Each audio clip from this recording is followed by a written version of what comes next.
case briefs, and so much more. LSData's got what you're looking for.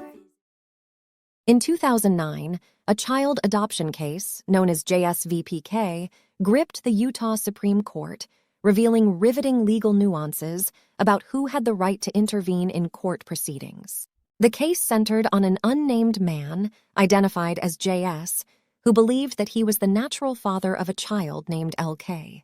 Despite this, he found his attempts to challenge the adoption masked in legal complications. Born out of the relationship between JS and a woman known as TC, the child's journey began in confusion.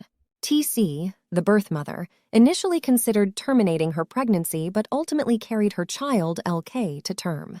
Notably, TC decided on the path of adoption for LK. However, the natural father, JS, set out to challenge the adoption, maintaining that LK was his biological daughter.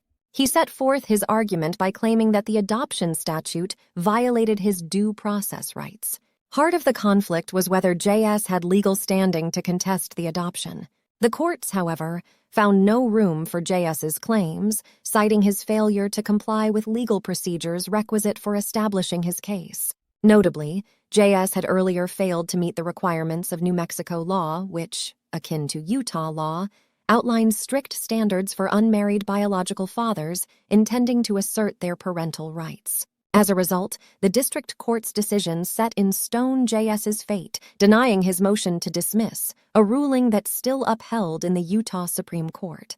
This decision boiled down to this father's lacking standing. He had been unable to establish his parental rights within the required time frame, subsequently presenting no protectable interest in the adoption proceedings.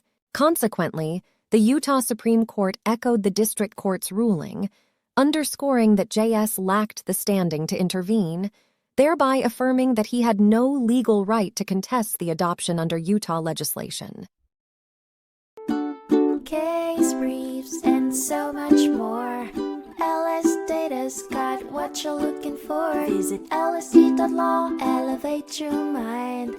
Leave the stress of class.